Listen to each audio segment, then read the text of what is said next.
저녁 식탁 위로 스마트폰의 알림음이 끊임없이 울려댔습니다. 딸그랑 딸그랑. 카드사에서 보내는 연체 알림이었죠. 한서윤은 국그릇을 정리하면서도 계속 울리는 소리에 눈살을 찌푸렸습니다. 또 뭐야, 이 소리가? 남편 박도연이 젓가락을 내려놓으며 짜증스럽게 물었습니다. 서윤은 재빨리 폰을 뒤집어 놓았지만 이미 늦었죠. 도연의 얼굴이 굳어졌습니다. 설마 또 카드 연체 알림은 아니겠지? 서윤은 대답하지 않았습니다. 대답할 필요도 없었죠. 도연의 표정만 봐도 답은 뻔했으니까요. 시어머니 이명자가 밥숟가락을 놓으며 한숨을 내쉬었습니다. 아이고, 이 집이 언제 이렇게 됐나? 명자의 목소리에는 한숨과 걱정이 섞여 있었습니다. 63세 나이에도 여전히 꼿꼿한 자세를 유지하고 있었지만 요즘 들어 고혈압 약을 챙겨 먹는 모습이 부쩍 늘었죠. 서윤은 시어머니의 약통을 슬쩍 확인했습니다. 내일 아침에 먹을 약이 하나도 없었어요. 도연의 핸드폰이 또 울렸습니다. 이번엔 거래처에서 걸려오는 전화였어요. 도연이 전화를 받자마자 상대방의 목소리가 크게 들렸습니다. 박 사장님, 미수금이 너무 오래됐는데요. 언제 정리해 주실 거예요? 도연은 거실로 나가며 전화를 받았지만 목소리가 점점 작아지는 걸 보니 상황이 좋지 않다는 게 느껴졌습니다. 서윤은 설거지를 하면서도 귀를 기울였어요. 소형 유통업을 하는 도연이 요즘 들어 계약이 줄줄이 무산되고 있다는 건 알고 있었거든요. 그게 말이야. 다음 주까지만 시간을 좀 더. 도연의 목소리가 떨리고 있었습니다. 평소 허세가 강한 성격이라 이런 모습을 보이는 건 처음이었어요. 서윤은 그릇을 닦으면서도 마음이 무거워졌습니다. 전화를 끝낸 도연이 식탁으로 돌아왔습니다. 얼굴이 말이 아니었어요. 창백한 걸 넘어서 회색빛이 돌고 있었죠. 어떻게 됐어? 서윤이 조심스럽게 물었습니다. 도연은 한참을 말없이 앉아 있다가 입을 열었어요. 대형 납품 계약이 또 무산됐어. 선수금까지 요구하더라고. 선수금? 응. 2천만 원을 먼저 입금하라는 거야. 그래야 계약서를 쓴다고. 서윤의 가슴이 덜컥 내려앉았습니다. 2천만 원이라니요. 지금 상황에서는 터무니없는 금액이었죠. 더군다나 선수금을 요구하는 계약이라니 뭔가 수상했습니다. 명자가 약통을 들여다보며 중얼거렸어요. 혈압약이 떨어져 가네. 내일 병원 가야겠다. 서윤은 재빨리 일어나 명자의 약통을 확인했습니다. 정말로 내일 먹을 약이 없었어요. 고혈압 환자에게 약을 거르는 건 위험한 일이죠. 어머니, 제가 내일 아침에 처방전 가져가서 약 받아올게요. 괜찮다. 내가 직접 가지. 명자는 고개를 저었지만 서윤은 이미 마음속으로 결심을 굳혔습니다. 병원비며 약값이며 지금 상황에서는 모든 지출이 부담스러웠거든요. 도연이 머리를 감싸며 한숨을 내쉬었어요. 이러다가 정말 망하는 건 아닐까? 체면도 뭣도 없이 말이야. 서윤은 그 말을 듣고 가슴이 조여왔습니다. 체면. 도연이 가장 중요하게 생각하는 것이었죠. 하지만 지금 상황에서는 체면보다 더 급한 게 있었어요. 여보. 서윤이 조심스럽게 입을 열었습니다. 내가 잠깐 일을 해볼까? 도연과 명자가 동시에 서윤을 쳐다봤어요. 서윤은 계속해서 말했습니다. 알바라도 해서 생활비부터 막아보자. 요즘 마트에서 시식 코너 직원 구한다고 하던데. 도연의 얼굴이 확 굳었습니다. 시식 코너? 그게 무슨 소리야? 일단 당장 현금이 필요하잖아. 시식 코너면 일당도 바로바로 나오고. 내 체면은? 내 아내가 마트에서 시식 알바를 한다고? 도연의 목소리가 높아졌습니다. 명자도 고개를 저었어요. 며느리가 시식 알바라니. 동네에서 뭐라고 하겠어. 우리 집 창피해 죽겠네. 서윤은 두 사람의 반응을 예상했지만 직접 들으니 마음이 아팠습니다. 하지만 지금은 체면을 챙길 때가 아니라고 생각했어요. 체면은 배가 부르면 저절로 서요. 서윤의 말에 도연이 버럭 소리를 질렀습니다. 야, 한서윤. 나는 남편이야. 내 자존심도 좀 지켜줘야 하는 거 아니야? 지금 자존심이 문제가 아니라 생계가. 생계든 뭐든 내가 알아서 할 거야. 그러니까 넌 함부로 나서지 마. 도연이 자리에서 벌떡 일어나며 방으로 들어가 버렸습니다. 서윤은 혼자 남겨진 식탁을 바라보며 깊은 한숨을 내쉬었어요. 명자가 서윤을 바라보며 말했습니다. 서윤아, 도연이가 화를 내는 것도 이해해. 남자로서는 자존심이 상할 만도 하거든. 알아요, 어머니. 하지만 서윤은 말을 잇지 못했습니다. 하지만 뭐라고 할지 모르겠더라고요. 이 상황에서 자존심을 지키는 것보다는 현실적인 대안이 필요했는데 가족들은 여전히 체면만 생각하고 있었어요. 서윤은 명자의 약통을 들고 약을 다시 정리했습니다. 내일 아침 먹을 약은 없었지만 저녁에 먹을 약은 겨우 하나 남아 있었어요. 고혈압 약을 걸으면 안 되는데 병원 가는 것도 부담스럽고. 어머니, 약값 걱정 마세요. 제가 내일 처방전 갖고 가서 받아올게요. 명자는 대답하지 않았지만 서윤의 마음은 이미 결정됐습니다. 내일 당장 마트에 가서 알바 신청을 해야겠다고 생각했어요. 체면이고 자존심이고 지금은 그런 걸 챙길 상황이 아니었거든요. 밤늦게 도연이 잠든 후 서윤은 조용히 일어나 거실로 나왔습니다. 스마트폰을 켜서 근처 마트 채용 공고를 찾아봤어요. 시식 코너, 파트타임 직원 모집, 시급 10,000원, 주말 근무 가능자 우대. 서윤은 지원서를 작성하기 시작했습니다. 이름, 나이, 경력사항. 경력사항을 적다가 잠깐 손을 멈췄어요. 진짜 이력을 적을 수는 없었죠. 대신 간단하게 주부, 요리 경험 풍부라고만 적었습니다. 다음 날 아침 서윤은 평소보다 일찍 일어나 아침을 준비했습니다. 도연과 명자가 아직 자고 있을 때 조용히 집을 나섰어요. 마트는 집에서 걸어서 10분 거리에 있었습니다. 마트 입구에서 잠깐 망설였습니다. 정말로 이 길이 맞을까? 하지만 선택의 여지가 없었어요. 서윤은 깊게 심호흡을 하고 마트 안으로 들어갔습니다. 마트 안으로 들어서자 시식 코너가 눈에 들어왔습니다. 작은 테이블 위에 국밥 베이스 샘플이 놓여 있고 중년 여성 한 분이 앞치마를 두른 채 서 있었어요. 서윤은 그 모습을 보며 내일이면 저 자리에 자신이 서게 될 거라는 생각에 가슴이 두근거렸습니다. 실례합니다. 시식 코너 알바 지원하러 왔는데요. 서윤이 말을 걸자 그 여성이 고개를 돌렸어요. 50대 중반쯤 되어 보이는 분이었는데 친근한 미소를 지어 보였습니다. 아, 그러세요? 잠깐만요. 최 부장님 불러드릴게요. 잠시 후 정장을 입은 중년 남성이 나타났습니다. 최 부장이라고 소개받은 그는 서윤을 위아래로 훑어보더니 별로 관심 없다는 듯한 표정을 지었어요. 경력이 어떻게 되세요? 음식 관련 일은 처음이지만 요리는 오래 해왔어요.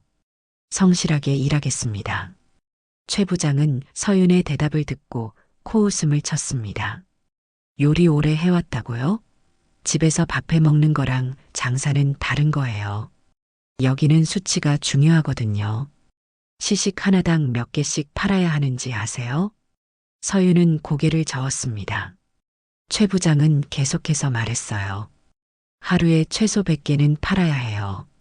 그것도 못 팔면 자비로 사가셔야 하고. 그래도 하시겠어요? 서윤은 잠깐 망설였지만 고개를 끄덕였습니다. 최 부장은 마지못해 하는 듯한 표정으로 서류를 내밀었어요. 내일부터 출근하세요.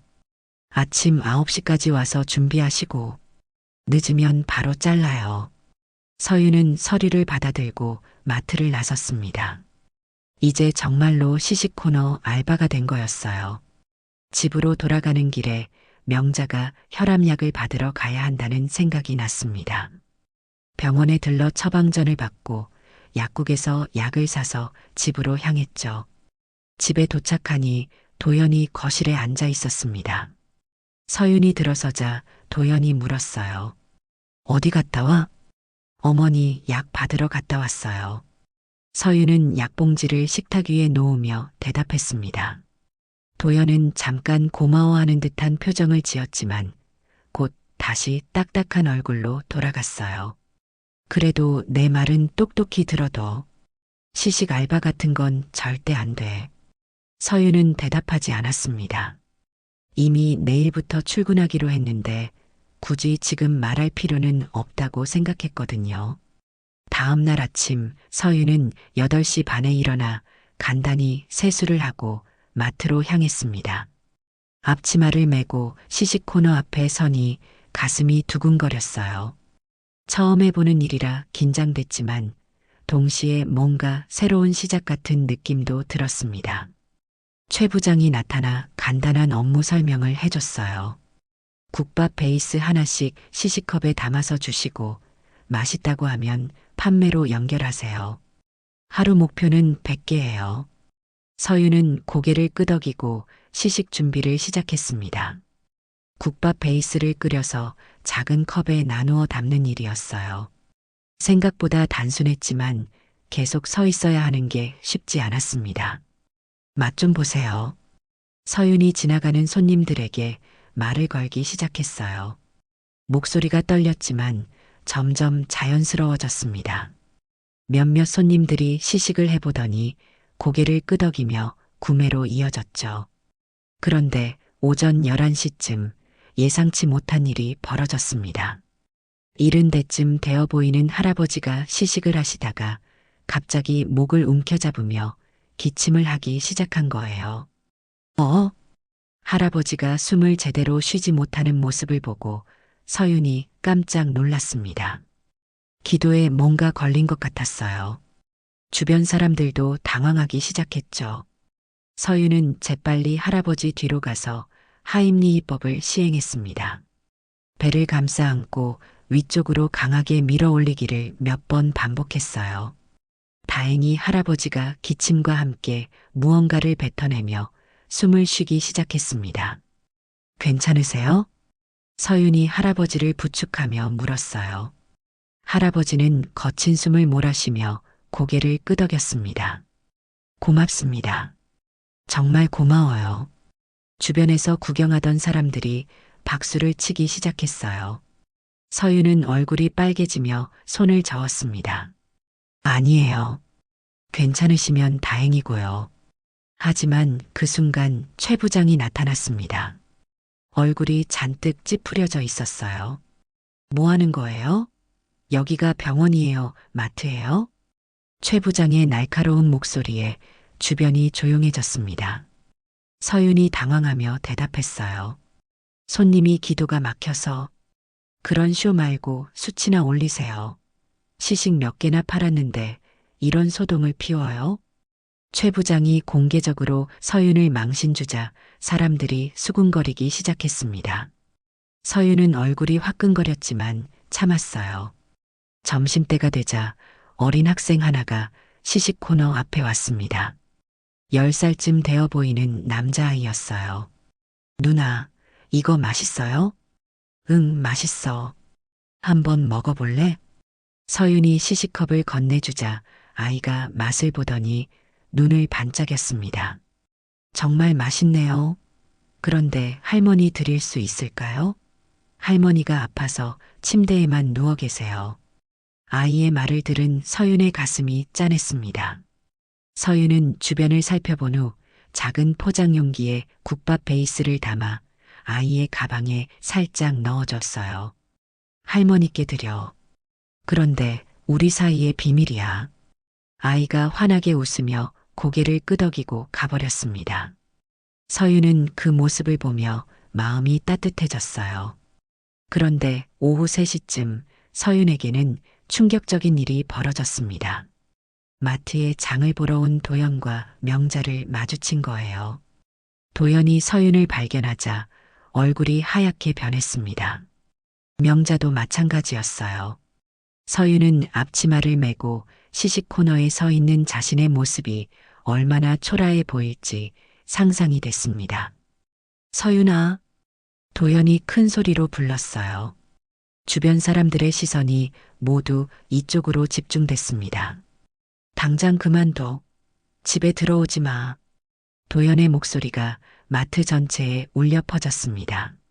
사람들이 수군거리며 서윤을 바라봤어요. 서윤은 얼굴이 화끈거렸지만 꿋꿋이 자리를 지켰습니다. 여보, 일이 끝나면 집에 가서 이야기해요. 이야기할 게 뭐가 있어. 당장 따라와. 하지만 서윤은 움직이지 않았습니다. 도연은 화가 나서 명자와 함께 마트를 나가버렸어요. 그날 밤 서윤은 집에 들어가지 않았습니다. 시식 코너 옆 작은 의자에 앉아서 밤을 보냈어요. 형광등 불빛 아래서 혼자 앉아 있으니 마음이 복잡했습니다. 내 자리는 여기부터구나. 서윤은 자신의 결혼 반지를 바라봤습니다. 앞치마 끈과 반지가 대조되는 모습이 묘했어요. 한때는 소중했던 것들이 이제는 짐처럼 느껴졌습니다. 하지만 포기할 수는 없었어요. 이제 시작이었거든요. 서윤은 작은 노트를 꺼내서 오늘 하루 있었던 일들을 정리하기 시작했습니다. 어떤 손님들이 어떤 반응을 보였는지, 무엇을 개선해야 하는지. 새벽이 되어서야 서윤은 잠깐 눈을 붙였습니다. 내일은 더 열심히 해야겠다고 다짐하면서요.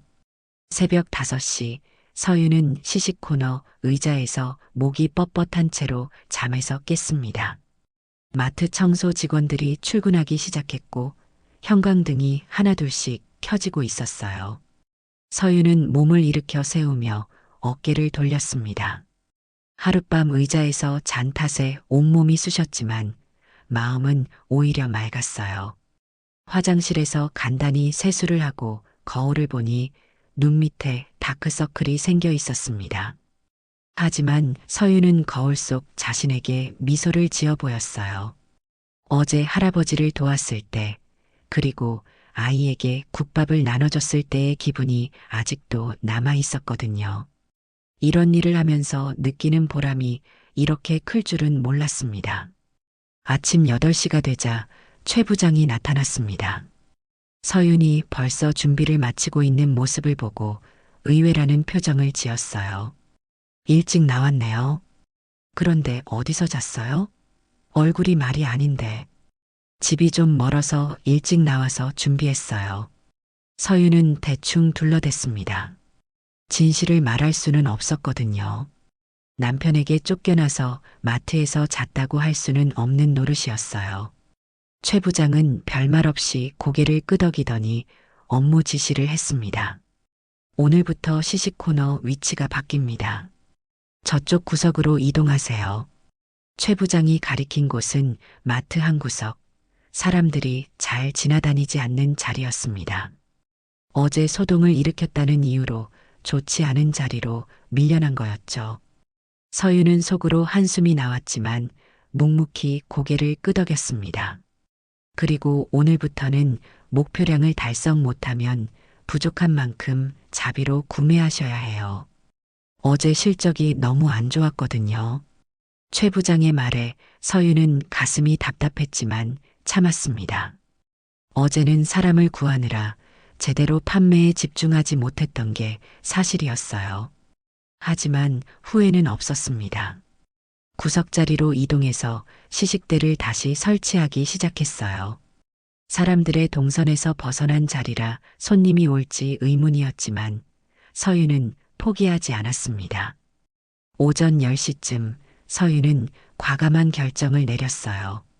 자신의 용돈으로 국밥 재료를 더 사서 1,000원 국밥 나눔이라는 팻말을 만든 거였습니다.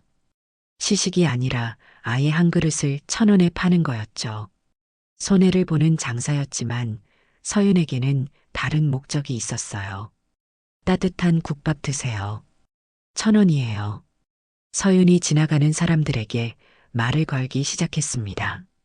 목소리는 여전히 낮고 부드러웠어요. 강요하지 않으면서도 사람들의 관심을 끄는 힘이 있었죠.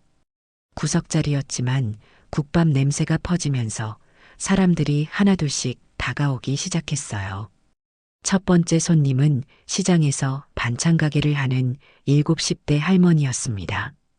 허리가 구부정하고 손등에 검버섯이 많이 생긴 할머니였어요. 할머니는 국밥을 한 숟갈 떠서 입에 넣더니 깜짝 놀라는 표정을 지었습니다. 어머, 이게 뭐야? 이렇게 맛있는 국밥이 1,000원이라고? 네, 할머니. 많이 드세요. 서윤이 미소를 지으며 말했습니다. 할머니는 국밥을 천천히 드시더니 한 그릇을 다 비웠어요. 그리고 자리를 뜨지 않고 서윤을 바라봤습니다. 아가씨, 이 국밥 염분이 적은 것 같은데 어떻게 만든 거야? 나도 혈압이 높아서 짠 음식을 못 먹거든. 그런데 이건 전혀 밍밍하지 않네. 서윤의 눈이 반짝였습니다. 바로 이런 반응을 기다렸거든요. 이게 바로 서윤이 연구하고 있던 부분이었어요. 할머니, 혈압이 높으시면 이렇게 해보세요. 서윤은 작은 종이를 꺼내서 저염 국밥 레시피를 적기 시작했습니다. 다시마와 멸치로 우린 육수에 소금 대신 천연 조미료를 사용하는 방법, 그리고 감칠맛을 내는 비결까지 자세히 적어줬어요. 정말 고마워라. 이런 걸 가르쳐 주다니. 내가 반찬 가게를 40년 넘게 했는데도 이런 건 처음 알았네. 할머니가 눈물을 글썽이며 서윤의 손을 잡았어요. 거친 손이었지만 따뜻했습니다. 서윤도 마음이 뭉클해졌어요. 할머니도 건강하게 오래 사셔야죠. 점심시간이 되자 택배기사 아저씨가 찾아왔어요. 40대 중반쯤 되어 보이는 분이었는데 어제 할아버지를 도운 일이 소문이 나서 온 거였습니다. 여기가 그 시식 코너군요. 손목이 아픈데 먹으면 좋은 음식 있을까요? 요즘 택배가 너무 많아서 손목이 말이 아니에요. 손목 아프시면 염증을 줄여야 해요. 잠깐만 기다려보세요. 서윤은 재빨리 찹쌀과 단백질이 풍부한 재료로 죽을 끓였습니다. 염증에 좋은 강황과 생강도 조금씩 넣었어요. 그리고 손목에 찹쌀찜질을 할 수 있도록 찹쌀을 따로 포장해서 건네줬습니다. 이걸로 찜질하시고 이 죽은 염증에 좋으니까 하루에 2번씩 드세요. 그리고 손목 무리하지 마시고요. 택배 기사는 감동한 듯한 표정으로 고개를 끄덕였습니다. 정말 고맙습니다. 병원 가려고 했는데 이렇게 도움을 받다니. 아가씨는 정말 천사 같아요. 이런 식으로 하루가 지나갔습니다. 구석자리였지만 서윤의 시식 코너 앞에는 줄이 서기 시작했어요. 소문이 소문을 낳아서 멀리서도 사람들이 찾아오기 시작한 거였죠. 단순히 배를 채우는 게 아니라 마음의 위로까지 받을 수 있는 곳이라는 소문이 퍼진 거예요. 맛 좀 보세요. 서윤의 목소리는 여전히 낮았지만 따뜻했습니다. 강요하지 않으면서도 사람들의 마음을 움직이는 힘이 있었어요. 서윤은 각각의 손님에게 맞는 메뉴를 추천해줬고 때로는 건강 상담까지 해줬습니다. 오후 4시쯤 특별한 손님이 찾아왔습니다. 혼자 사는 할머니와 함께 사는 초등학생 민호였어요. 어제 국밥을 가져간 그 아이였습니다. 오늘은 학교가 끝나자마자 달려온 모양이었어요. 누나, 할머니가 맛있게 드셨어요. 그런데 할머니가 누나 보고 싶다고 해요. 할머니가 누나 같은 사람 처음 봤다고 하시면서요. 민호의 말을 듣고 서윤의 가슴이 뭉클했습니다. 서윤은 민호에게 할머니를 위한 특별한 메뉴를 준비해줬어요.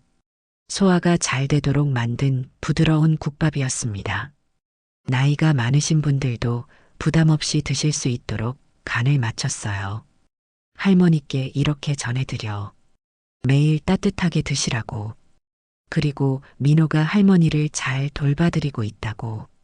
서윤은 민호의 가방에 일주일치 국밥 재료를 넣어줬습니다. 그리고 조리법도 자세히 적어서 함께 넣어줬어요. 민호도 쉽게 만들 수 있도록 간단한 방법으로 적었습니다. 누나, 정말 고마워요. 할머니가 누나 같은 손녀 있었으면 좋겠다고 하셨어요. 민호의 말에 서윤의 눈시울이 붉어졌습니다. 아이의 순수한 마음이 고마웠어요. 저녁 무렵 서윤은 하루 매출을 정리하고 있었습니다. 구석자리였음에도 불구하고 목표량을 훨씬 넘어선 실적이 나왔어요. 하지만 서윤에게 더 중요한 건 매출이 아니었습니다. 사람들의 반응이었어요. 단순히 배를 채우는 게 아니라 마음까지 따뜻하게 해주는 음식을 원한다는 걸 확실히 느꼈거든요. 서윤은 작은 노트를 꺼내서 오늘의 기록을 남겼습니다. 저염저당 부드러움한 그릇의 존엄. 간단한 문장이었지만 서윤의 철학이 담겨 있었어요. 나이가 들어도 아파도 경제적으로 어려워도 맛있고 건강한 한 끼를 먹을 권리가 있다는 믿음이었죠. 이것이 바로 서윤이 추구하는 가치였습니다. 그때 누군가 시식 코너 앞에 서 있는 게 느껴졌습니다. 고개를 들어보니 말없이 서 있는 중년 남성이었어요. 60대 후반쯤 되어 보이는 분이었는데 정장을 깔끔하게 차려입고 있었습니다. 다른 손님들과는 확연히 다른 분위기였어요. 시식해 보시겠어요? 서윤이 정중하게 물었지만 그 남성은 대답하지 않고 그냥 국밥을 한 숟갈 떠서 맛을 봤어요. 표정 변화는 없었지만 천천히 음미하는 모습이었습니다. 마치 전문가가 평가하는 것 같은 느낌이었어요. 어떠세요? 서윤이 다시 물었지만 그는 여전히 말이 없었습니다. 그냥 고개를 끄덕이고는 조용히 사라져버렸어요. 뭔가 의미심장한 표정을 지었지만 말은 한마디도 하지 않았습니다. 서윤은 그 남성이 누구인지 궁금했지만 금세 잊어버렸습니다. 하루 종일 많은 사람들을 만났는데 특별히 기억에 남을 이유는 없었거든요. 다만 뭔가 범상치 않은 분위기였다는 생각만 들었어요. 밤이 되자 서윤은 또다시 시식 코너 의자에 앉았습니다. 집에는 여전히 들어갈 수 없었어요. 도연의 화가 풀리지 않았을 거라는 걸 알고 있었거든요. 하지만 이제는 조금 익숙해졌습니다. 마트가 문을 닫으면 경비원 아저씨가 담요를 빌려주기도 했어요. 하지만 서윤은 후회하지 않았습니다. 오늘 만난 사람들의 얼굴이 떠올랐어요. 할머니의 감사 인사, 택배기사의 미소, 민호의 밝은 웃음. 이 모든 게 서윤에게는 보람이었습니다. 돈으로는 살 수 없는 가치 있는 경험이었어요. 서윤은 노트에 내일의 계획을 적기 시작했습니다. 더 많은 사람들에게 따뜻한 한 끼를 제공하고 싶었어요.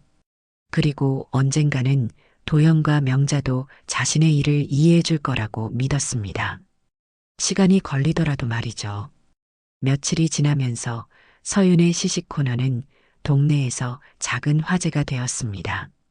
구석자리였음에도 불구하고 매일 줄이 서는 광경이 벌어졌거든요. 사람들은 서윤을 시식 코너 천사라고 부르기 시작했어요. 하지만 서윤 본인은 그런 별명이 부담스러웠습니다. 이번 주 목요일 아침 서윤은 평소처럼 일찍 나와서 준비를 하고 있었어요. 그런데 마트 입구 게시판에 새로운 공지가 붙어 있는 걸 발견했습니다. 한빛 F&B 시니어 맞춤 건강식 공개 설명회 안내라는 제목이었어요. 서윤은 그 공지를 보며 잠깐 멈춰섰습니다. 한빛 F&B는 국내 최대 식품 그룹이었죠. 그런 회사에서 시니어 맞춤 건강식에 대한 설명회를 연다니 뭔가 의미가 있어 보였어요. 하지만 서윤은 금세 그 생각을 접고 시식 준비에 집중했습니다. 오전 10시쯤 어제 온 그 중년 남성이 다시 나타났습니다. 오늘도 정장 차림이었고 말없이 시식 코너 앞에 섰어요. 서윤은 어제와 똑같이 국밥을 건네줬습니다. 오늘은 어떠세요? 서윤이 물었지만 그는 여전히 말이 없었어요. 다만 어제보다는 조금 더 오래 머물렀습니다. 국밥을 다 드시고 나서도 서윤의 손놀림을 유심히 지켜봤어요. 매일 오시는 건가요? 서윤이 다시 물었지만 그는 그냥 고개만 끄덕이고 사라졌습니다. 뭔가 수상했지만 나쁜 사람 같지는 않았어요. 오히려 서윤의 일하는 모습을 지켜보는 것 같았습니다. 점심시간이 되자 평소보다 더 많은 사람들이 몰려왔어요. 오늘은 특히 나이 드신 분들이 많았습니다. 서윤은 각자의 건강 상태에 맞춰 국밥을 조금씩 다르게 만들어줬어요. 고혈압이 있는 분에게는 저염으로, 당뇨가 있는 분에게는 저당으로 조절해서 드렸습니다. 아가씨, 정말 고마워요. 이렇게 신경 써서 만들어주는 사람은 처음 봤어요. 한 할머니가 서윤의 손을 꼭 잡으며 말했어요. 서윤은 그런 말을 들을 때마다 가슴이 뭉클했습니다. 이런 게 바로 자신이 원했던 일이었거든요. 그런데 오후 2시쯤 예상치 못한 일이 벌어졌습니다. 서윤의 핸드폰이 울리더니 도연에게서 전화가 온 거예요. 서윤은 잠깐 망설였지만 전화를 받았습니다. 여보, 서윤아, 큰일 났어. 도연의 목소리가 떨리고 있었어요. 뭔가 심각한 일이 벌어진 것 같았습니다. 무슨 일이야? 그 선수금 계약. 사기였어. 2천만 원을 보냈는데 연락이 안 돼. 계약서도 가짜였고 서윤의 가슴이 철렁 내려앉았습니다. 2천만 원이라니 지금 상황에서는 감당하기 어려운 금액이었어요. 경찰서에는 신고했어? 응 했는데 돈 돌려받기는 어렵다고 해. 그리고 도연의 목소리가 더욱 작아졌습니다. 어머니가 쓰러지셨어. 혈압이 갑자기 올라가셔서 응급실에 계셔. 서윤은 손에 들고 있던 국자를 놓쳤습니다. 땅에 떨어진 국자 소리가 유난히 크게 들렸어요. 지금 어느 병원이야? 성모병원이야. 그런데 도연이 말을 멈췄습니다. 서윤은 도연이 무슨 말을 하려는지 알 것 같았어요. 내가 갈게. 아니야. 넌 오지 마. 아직 화가 안 풀렸어. 도연의 목소리에는 여전히 화가 섞여 있었지만 동시에 절망감도 느껴졌습니다. 여보, 지금 그런 게 중요해? 어머니가 아프신데. 그래도 체면이라는 게 있잖아. 서윤은 한숨을 내쉬었습니다. 이런 상황에서도 체면을 생각하는 도연이 답답했어요. 알겠어. 대신 어머니 상태만 계속 알려줘. 전화를 끊고 나서 서윤은 마음이 복잡했습니다. 명자가 쓰러진 것도 걱정이었고 도연이 사기를 당한 것도 충격이었어요. 하지만 지금 당장 할 수 있는 건 없었습니다.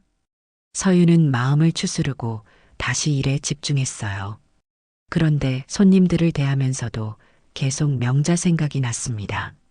혈압이 높은 분들에게 좋은 음식을 만들어주면서도 정작 시어머니는 챙기지 못했다는 생각에 마음이 아팠어요. 저녁 무렵 서윤은 특별한 음식을 준비했습니다. 고혈압 환자를 위한 저염 미음이었어요. 부드럽고 소화가 잘 되도록 만들었습니다. 그리고 작은 용기에 담아서 병원으로 향했어요. 성모병원 응급실은 복잡했습니다. 서윤은 명자가 있는 병실을 찾아갔어요. 문 앞에서 잠깐 망설였습니다. 도연이 오지 말라고 했는데 와도 괜찮을까 싶었거든요. 하지만 서윤은 용기를 내서 병실 문을 살짝 열어봤습니다. 명자가 침대에 누워 있었고 도연은 옆 의자에 앉아 있었어요. 도연은 서윤을 보자마자 당황한 표정을 지었습니다. 왜 왔어? 오지 말라고 했잖아. 어머니 상태가 어떠세요? 서윤은 도연의 말을 무시하고 명자에게 다가갔어요. 명자는 의식이 있었지만 많이 약해 보였습니다. 어머니, 이거 드셔보세요. 서윤은 준비해온 미음을 꺼냈습니다.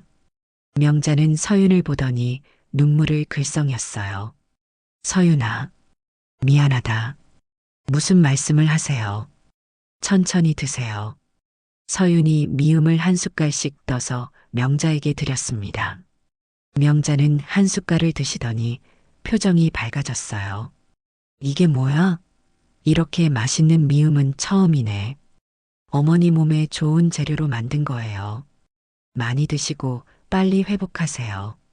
명자는 미음을 다 드시고 나서 서윤의 손을 잡았습니다. 서윤아, 내가 너한테 너무 심했지? 며느리가 돈 벌려고 나서는데 말리기만 했네. 서윤은 고개를 저었어요. 괜찮아요, 어머니. 어머니도 저를 생각해서 하신 말씀이잖아요. 도연은 그 모습을 지켜보며 복잡한 표정을 지었습니다.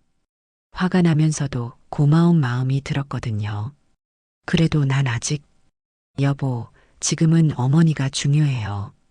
다른 이야기는 나중에 해요. 서윤은 명자의 이마를 짚어보며 열이 내렸는지 확인했어요. 다행히 상태가 많이 좋아진 것 같았습니다. 내일도 미음 가져올게요. 퇴원할 때까지요.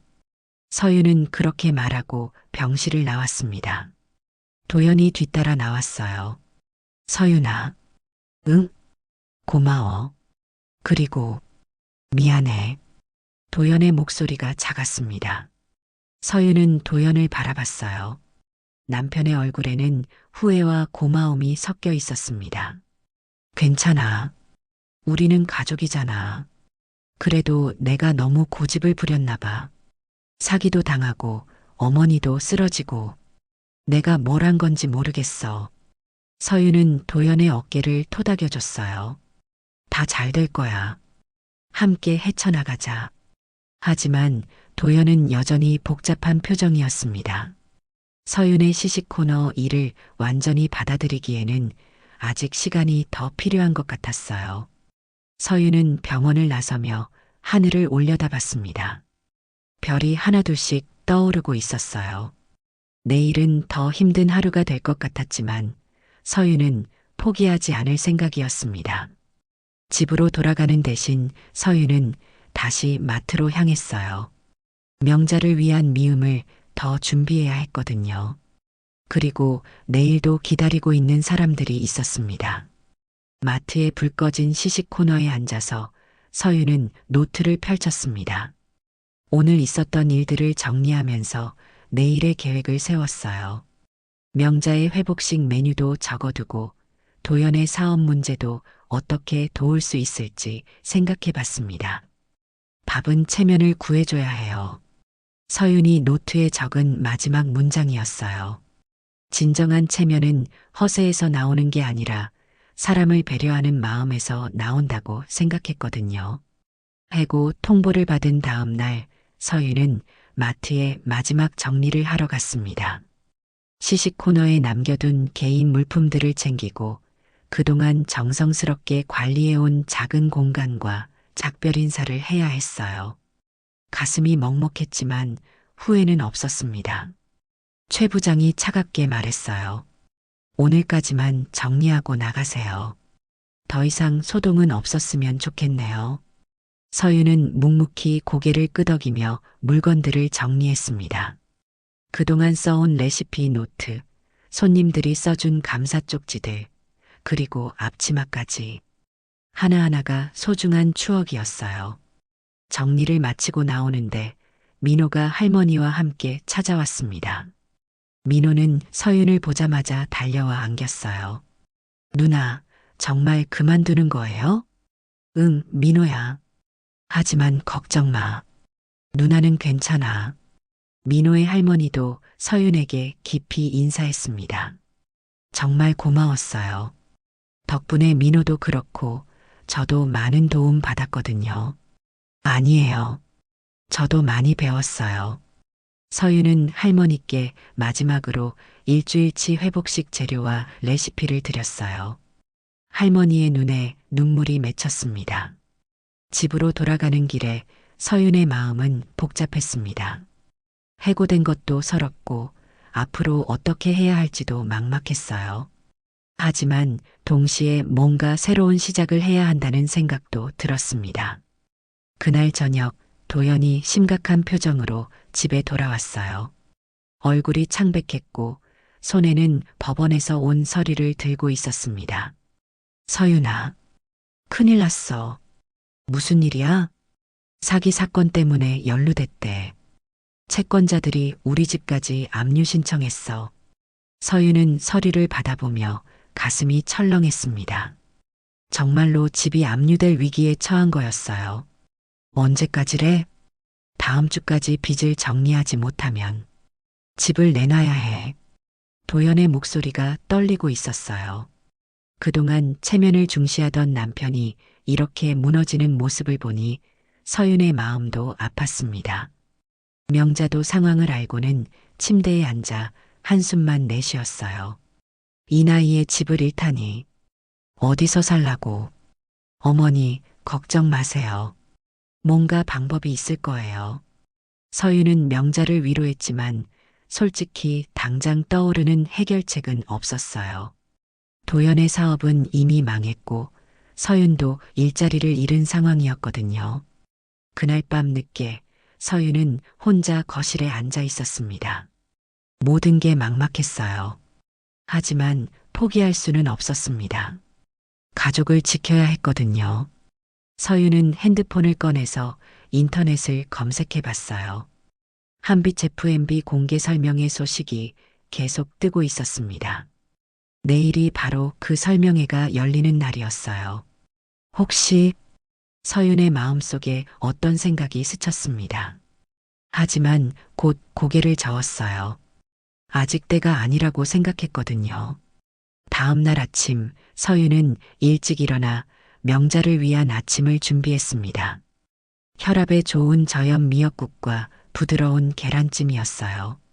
명자는 한 숟갈 떠서 드시더니 눈을 감고 음미했습니다. 서윤아, 정말 신기해. 이런 음식은 어디서 배운 거니? 그냥 요리하는 걸 좋아해서요. 서윤은 여전히 진실을 말하지 않았어요. 하지만 명자는 뭔가 느끼는 게 있는 것 같았습니다. 너 정말 범상치 않은 애구나. 처음부터 느꼈어. 그때 도연이 급하게 나타났어요. 서윤아, 채권자가 또 연락 왔어. 오늘 오후에 만나자고 해. 도연의 얼굴에는 절망이 가득했어요. 서윤은 도연의 어깨를 토닥여줬습니다. 같이 가줄까? 아니야. 내가 만든 문제니까 내가 해결해야지. 하지만 도연의 목소리에는 자신감이 전혀 없었어요. 오후 2시쯤 서윤은 혼자 집에 있었습니다. 도연은 채권자를 만나러 갔고 명자는 병원에 정기검진을 받으러 가셨어요. 조용한 집에서 서윤은 깊은 생각에 잠겼습니다. 그때 핸드폰이 울렸어요. 모르는 번호였지만 받아봤습니다. 여보세요? 한서윤 씨 맞으시죠? 한빛 F&B입니다. 서윤의 심장이 빠르게 뛰기 시작했어요. 한빛 F&B에서 전화가 온 거였습니다. 네, 맞는데요. 상무님께서 오늘 설명회에 참석해달라고 하시는데요. 차량을 보내드릴까요? 서윤은 잠깐 망설였습니다. 아직 정체를 드러낼 때가 아니라고 생각했거든요. 하지만 지금 상황에서는 선택의 여지가 없었어요. 알겠습니다. 몇 시에 오시나요? 3시에 모시러 가겠습니다. 전화를 끊고 나서 서윤은 한참을 서 있었어요. 드디어 결정을 내려야 할 때가 온 거였습니다. 서윤은 옷장에서 정장을 꺼냈습니다. 오랫동안 입지 않았던 옷이었어요. 거울 앞에 서서 정장을 입어보니 완전히 다른 사람이 된 것 같았습니다. 3시 정각에 검은색 세단이 집 앞에 도착했어요. 서윤은 마지막으로 거울을 확인하고 집을 나섰습니다. 이제 모든 걸 결정해야 할 때였어요. 차 안에서 서윤은 창밖을 바라보며 생각했습니다. 지난 몇 주 동안의 일들이 주마등처럼 스쳐 지나갔어요. 시식 코너에서 만난 사람들, 도연과의 갈등, 명자의 병원 생활까지 모든 게 이 순간을 위한 준비였던 것 같았습니다. 한빛 F&B 본사 건물에 도착하자 서윤은 깊이 숨을 들이쉬었어요. 이제 정말로 시작이었습니다. 가장 낮은 자리에서 모은 모든 경험과 데이터를 가지고 세상을 바꿀 준비가 되어 있었어요. 엘리베이터를 타고 올라가면서 서윤은 마음을 다잡았습니다. 오늘이 모든 걸 바꿀 수 있는 기회였거든요. 도연도 명자도 그리고 시식 코너에서 만났던 모든 사람들도 구할 수 있는 기회 말이에요. 설명회장 문 앞에서 서윤은 잠깐 멈춰 섰습니다. 안에서는 이미 많은 사람들이 기다리고 있을 텐데 그 중에는 도연도 있을 거였어요. 남편이 자신의 정체를 알게 되는 순간을 상상하니 가슴이 두근거렸습니다. 하지만 이제 더 이상 숨길 수 없었어요. 서윤은 문을 열고 안으로 들어갔습니다. 한빛 F&B 본사 대강당은 이미 사람들로 가득 차 있었습니다. 유통업체 대표들, 투자자들, 그리고 채권자들까지 모여 있었어요. 서윤은 입구에서 잠깐 망설였습니다. 저 많은 사람들 앞에서 정체를 드러내야 한다는 생각에 긴장이 됐거든요. 무대 앞쪽을 둘러보다가 서윤은 도연을 발견했습니다. 남편은 맨 뒤쪽 구석에 앉아 있었어요. 얼굴이 창백하고 어깨가 움츠러든 모습이 안쓰러웠습니다. 아마 마지막 희망을 걸고 이 자리에 온 것 같았어요. 서윤은 뒤쪽 통로로 조용히 이동했습니다. 아직 도연에게 들키면 안 됐거든요. 잠시 후 무대에 오를 예정이었지만 지금은 상황을 지켜봐야 했어요. 사회자가 마이크를 잡고 설명회를 시작했습니다. 안녕하세요. 오늘 한빛 F&B 시니어 맞춤 건강식 프로젝트 설명회에 참석해 주셔서 감사합니다. 박수 소리가 울렸지만 어딘가 어색한 분위기였어요. 사람들이 각자 다른 목적으로 온 게 느껴졌습니다. 먼저 우리 회사의 새로운 전략기획실 상무를 소개해 드리겠습니다. 사회자의 말에 서윤의 가슴이 빠르게 뛰기 시작했어요. 드디어 자신이 무대에 올라갈 차례였습니다. 한서윤 상무님, 무대로 나와주세요. 그 순간 강당 안이 웅성거리기 시작했어요. 서윤이라는 이름이 익숙한 사람들이 있었거든요. 특히 도연은 그 이름을 듣자마자 고개를 번쩍 들었습니다. 서윤이 정장을 입고 무대로 걸어 나오자 강당 안이 완전히 조용해졌어요. 사람들이 웅성거리며 서로 귓속말을 주고받았습니다. 그리고 도연은 자신의 눈을 의심했어요. 저게 우리 서윤이야? 도연이 중얼거리며 일어섰습니다. 무대 위에 서윤을 바라보는 도연의 얼굴이 점점 하얘졌어요. 이해할 수 없는 상황이었거든요. 서윤은 마이크를 잡고 천천히 입을 열었습니다. 안녕하세요. 한빛 F&B 전략기획실 상무 한서윤입니다. 그 순간 도연의 머릿속이 하얗게 변했어요. 아내가 식품회사 상무라니 도저히 믿을 수 없었습니다. 다리에 힘이 빠지면서 도연은 그대로 의자에 털썩 주저앉았어요. 여러분, 저는 지난 몇 주 동안 특별한 현장 연구를 진행했습니다. 서윤이 계속해서 말했습니다. 사람들의 시선이 모두 서윤에게 집중됐어요. 마트 시식 코너에서 알바로 일하면서 시니어 고객들의 실제 니즈를 파악했습니다. 강당 안이 다시 웅성거렸어요. 회사 상무가 마트에서 알바를 했다는 이야기에 모두들 놀란 것 같았습니다. 그때 한 명의 중년 남성이 무대 옆으로 걸어 나왔어요. 바로 며칠 전 시식 코너에서 말없이 음식을 맛보고 간 그분이었습니다. 정장을 깔끔하게 차려입은 60대 후반의 신사였어요. 소개하겠습니다. 저희 한빛 F&B 창업주이자 회장인 한명수입니다. 사회자의 소개에 강당 안이 다시 한번 술렁거렸어요. 그리고 서윤을 바라보는 사람들의 눈빛이 달라졌습니다. 한명수 회장이 마이크를 잡고 말했습니다. 여러분, 제 딸 서윤이 지난 몇 주 동안 진행한 비밀 파일럿 프로젝트에 대해 말씀드리겠습니다. 도연은 이제 완전히 정신이 없었어요. 아내가 상무인 것도 충격인데 회장의 딸이라니. 현실이 믿어지지 않았습니다. 서윤이는 현장에서 직접 데이터를 수집했습니다. 시니어 고객들이 진정으로 원하는 것이 무엇인지 알아내기 위해서 말이죠. 한명수 회장의 말에 서윤이 고개를 끄덕였어요. 저는 현장에서 배웠습니다. 시니어 분들에게 필요한 건 단순한 저염식이 아니라 한 그릇의 존엄이라는 것을요. 서윤의 목소리가 강당 전체에 울려 퍼졌습니다. 사람들이 집중해서 듣고 있었어요.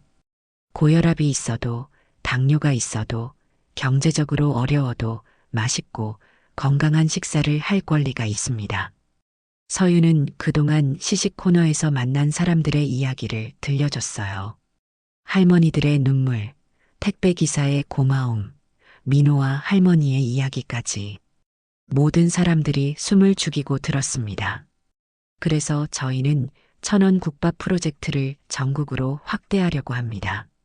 한명수 회장이 대형 스크린을 가리키며 설명했어요. 수익의 일부는 독거 어르신 반찬 지원 사업에 사용될 예정입니다. 이것이 진정한 기업의 사회적 책임이라고 생각합니다. 그때 갑자기 소리가 들렸어요. 도연이 의자에서 그대로 바닥으로 떨어진 거였습니다. 충격이 너무 커서 정말로 기절해버린 거예요. 여보. 서윤이 무대에서 소리쳤지만 경호원들이 이미 도연에게 달려가고 있었어요. 사람들이 웅성거리며 상황을 지켜봤습니다. 한명수 회장이 차분하게 말했습니다. 저희 사위분이신 것 같네요. 너무 놀라셨나 봅니다. 의료진이 와서 도연을 응급처치했어요. 다행히 큰 문제는 없었고 곧 의식을 되찾았습니다. 하지만 여전히 멍한 표정이었어요. 서윤이 무대에서 내려와 도연에게 다가갔습니다. 여보, 괜찮아? 서윤아? 너가 정말? 도연이 떨리는 목소리로 물었어요. 서윤은 고개를 끄덕였습니다. 미안해요. 진작 말했어야 했는데. 도연은 한참을 서윤을 바라보다가 눈물을 흘리기 시작했어요. 내가 얼마나 바보 같았는지. 체면이고 뭐고.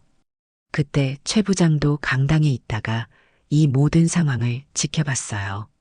자신이 해고한 직원이 회사 상무였다는 걸 알고는 얼굴이 새파랗게 변했습니다. 한명수 회장이 최 부장을 가리키며 말했습니다. 마트 관리자분이시군요. 제 딸을 해고하셨다고 들었는데. 최 부장은 땀을 뻘뻘 흘리며 대답했어요. 죄송합니다. 몰랐습니다. 사람을 수치로만 보신 것 같네요. 앞으로는 그런 일이 없도록 하세요. 회장의 말에 최 부장은 고개만 끄덕일 수밖에 없었어요. 서윤이 다시 무대로 올라가서 마이크를 잡았습니다. 여러분, 저희 남편이 사기를 당해서 어려움에 처해 있습니다. 하지만 이것도 저희가 도울 수 있습니다. 서윤이 법무팀에게 지시했어요. 박도연 씨 사건을 우리 법무팀에서 맡아주세요. 그리고 채무 구조 조정도 도와드리고요. 도연이 눈을 크게 뜨며 서윤을 바라봤어요. 서윤아, 남편이라서가 아니라 동네의 한 그릇을 지키기 위해서예요. 서윤의 말에 강당 안에 박수가 터져 나왔습니다. 사람들이 감동했거든요. 그때 명자가 지팡이를 짚고 강당으로 들어왔어요. 병원에서 돌아오다가 이 소식을 듣고 급히 온 거였습니다. 명자는 서윤을 보자마자 무릎을 꿇고 90도로 절했어요. 며느라, 아니 서윤 상무님, 내가 정말 미안했습니다. 어머니, 일어나세요. 가족인데 무슨 말씀을. 서윤이 명자를 부축해서 일으켰어요. 명자의 눈에는 눈물이 가득했습니다. 내가 너를 얼마나 무시했는지. 정말 죄송해요. 괜찮아요, 어머니. 저도 진작 말씀드렸어야 했어요. 설명회가 끝난 후 기자들이 몰려들었어요. 회사 상무가 마트에서 알바를 했다는 이야기가 대박 뉴스였거든요. 상무님, 왜 신분을 숨기고 일하셨나요? 기자의 질문에 서윤이 대답했어요. 현장의 목소리를 직접 듣고 싶었습니다. 진짜 데이터는 사무실이 아니라 현장에 있거든요. 앞으로의 계획은 어떻게 되시나요? 천원 국밥 프로젝트를 전국으로 확대할 예정입니다. 누구나 따뜻한 한 끼를 먹을 수 있는 세상을 만들고 싶어요. 그날 저녁 뉴스에는 서윤의 이야기가 톱뉴스로 나왔어요. 시식 코너 천사의 정체는 대기업 상무라는 제목으로 말이죠. 집에 돌아온 서윤은 도연과 명자와 함께 저녁을 먹었어요. 오랜만에 가족이 함께하는 따뜻한 식사였습니다. 도연이 조심스럽게 말했어요. 서윤아, 정말 미안해. 그리고 고마워. 무슨 말이야? 체면만 내세우고 내 진짜 마음은 몰라줬잖아. 이제 알겠어. 진짜 체면이 뭔지. 서윤은 도연의 손을 잡았어요. 우리 다시 시작하자. 이번엔 제대로. 명자도 서윤의 다른 손을 잡으며 말했어요. 서윤아, 내가 우리 집에 와서 정말 다행이다. 고마워. 그날 밤 서윤은 오랜만에 편안하게 잠들 수 있었어요. 더 이상 숨길 것도 없고 걱정할 것도 없었거든요. 내일부터는 진짜 일을 시작할 수 있을 것 같았습니다. 설명회가 끝나고 한 달이 지났습니다. 서윤의 이야기는 전국적으로 화제가 되었고 천원 국밥 프로젝트는 예상보다 훨씬 빠르게 확산되었어요. 전국 주요 마트와 복지관에서 시니어 맞춤 건강식 코너가 생겨났고 매일 수백 명의 어르신들이 따뜻한 한 끼를 드시고 계셨습니다. 오늘은 특별한 날이었어요. 첫 번째 천원 국밥데이 전국 동시 개장식이 열리는 날이었거든요. 서윤이 처음 일했던 그 마트에서 기념식이 진행될 예정이었습니다. 아침 일찍 서윤은 도연, 명자와 함께 마트로 향했어요. 길을 걸으면서 서윤은 한 달 전을 떠올렸습니다. 그때는 혼자 쓸쓸히 시식 코너로 향했는데 이제는 가족과 함께 걷고 있었어요. 여보, 정말 신기해. 한 달 만에 이렇게 달라지다니. 도연이 감탄하며 말했어요. 도연은 이제 서윤의 프로젝트에서 물류와 배송 총괄을 맡고 있었습니다. 사기 사건도 한빛 F&B 법무팀의 도움으로 해결됐고 새로운 사업 기회도 생겼어요. 달라진 건 우리 마음이야. 세상은 원래 이렇게 따뜻했는데 우리가 몰랐던 거지. 서윤의 말에 명자가 고개를 끄덕였어요. 맞아. 내가 너무 차갑게 살았나 봐. 이제라도 따뜻하게 살고 싶어? 명자는 이제 천원 국밥 코너의 시식 도우미로 활동하고 있었어요. 어르신들의 건강 상담도 해주고 때로는 인생 상담도 해주셨습니다. 고혈압이 많이 좋아져서 약도 줄일 수 있게 됐어요. 마트에 도착하니 이미 많은 사람들이 모여 있었습니다. 기자들도 왔고 지역 주민들도 잔뜩 나와 있었어요. 그리고 서윤이 그동안 시식 코너에서 만났던 분들도 모두 와 계셨습니다. 누나, 민호가 할머니와 함께 달려왔어요.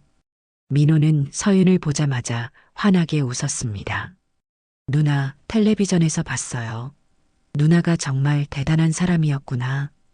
민호야, 누나는 그냥 누나야. 변한 건 없어? 서윤이 민호의 머리를 쓰다듬으며 말했어요. 민호의 할머니도 서윤에게 깊이 인사했습니다. 정말 고맙습니다. 덕분에 민호도 그렇고 저도 건강해졌어요. 시장에서 반찬 가게를 하는 할머니도 오셨어요. 서윤이 알려준 저염 레시피로 만든 반찬이 인기가 많아져서 장사가 잘 된다고 하셨습니다. 아가씨 덕분에 우리 가게 손님이 늘었어요. 건강한 음식을 찾는 사람들이 많아졌거든요. 택배기사 아저씨도 오셨어요. 손목 통증이 많이 좋아져서 일하는데 문제가 없다고 하셨습니다. 정말 감사해요. 그때 도움받지 못했으면 지금도 아팠을 거예요.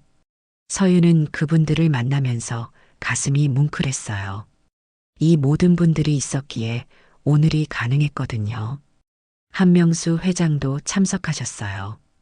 회장님은 서윤을 보며 자랑스러워하는 표정을 지었습니다.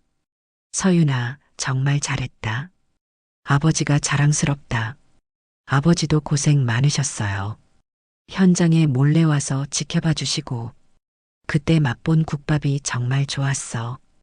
단순히 맛있는 게 아니라 마음이 따뜻해지더라고. 개장식이 시작됐어요. 서윤이 마이크를 잡고 인사말을 했습니다. 안녕하세요. 한빛 F&B 한서윤입니다. 박수가 터져 나왔어요. 서윤은 잠깐 감정이 복받쳐 올라 말을 이어가지 못했습니다. 여러분, 저는 이 자리에서 많은 것을 배웠습니다.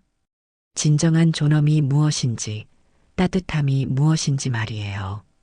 서윤의 목소리가 떨렸지만 또렷했어요. 오늘부터 전국 200개 지점에서 1,000원 국밥데이가 시작됩니다.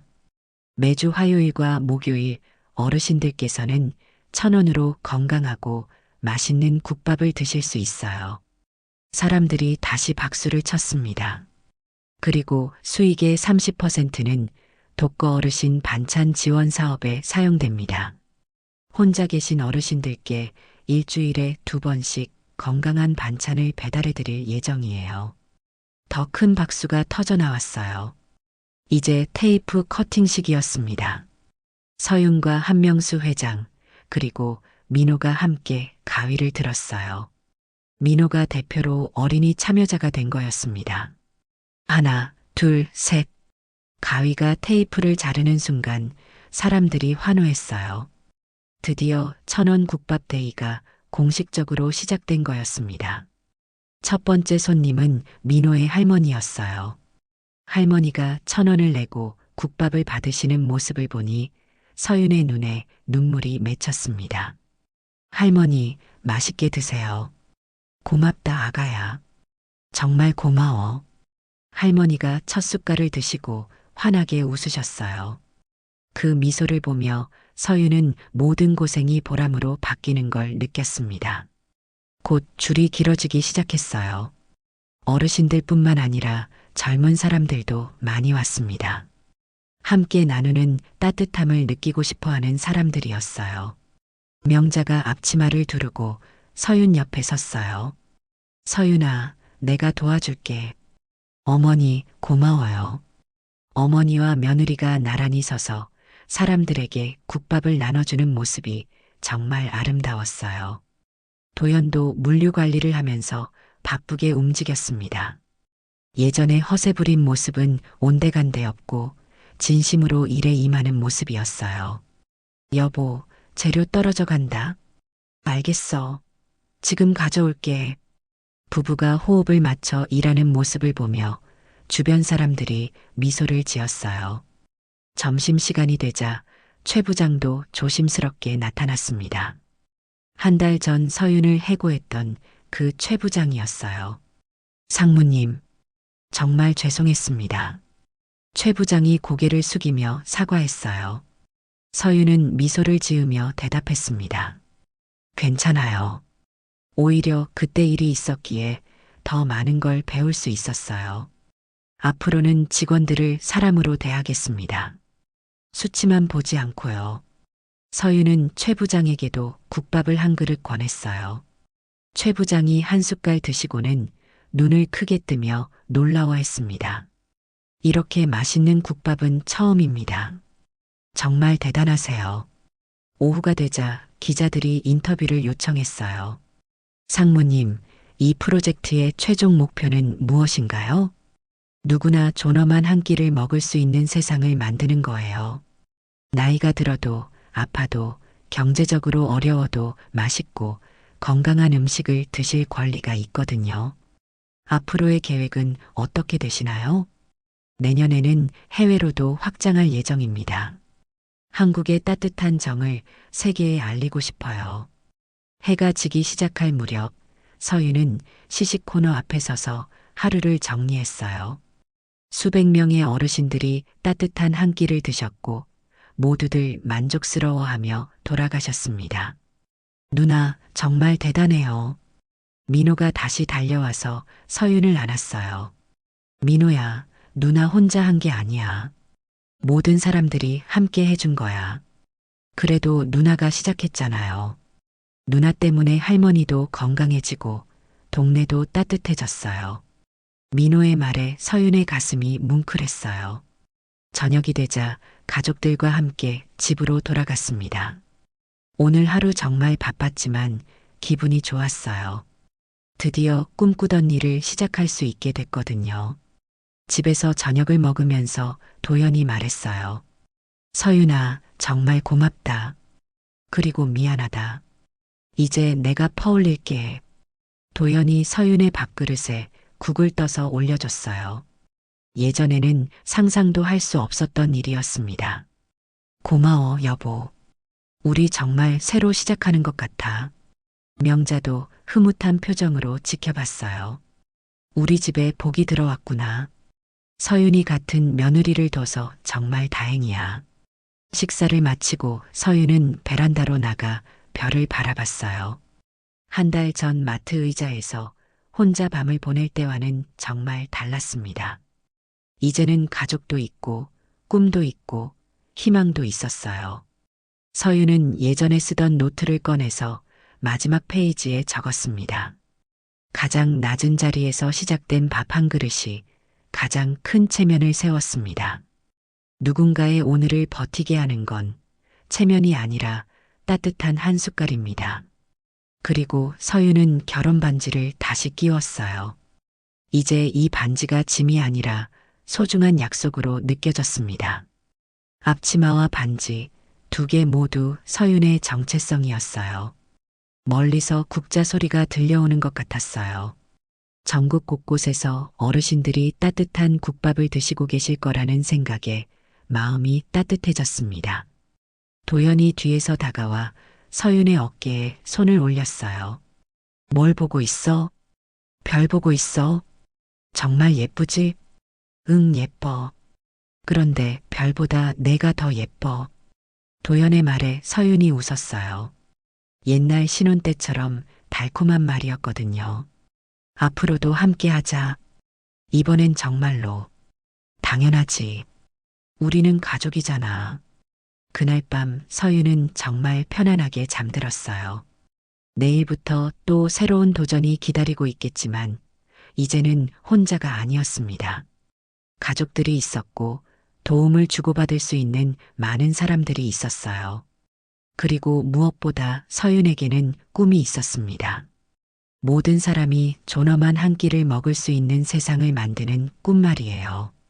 그 꿈을 향해 서윤은 계속 걸어갈 것이었습니다.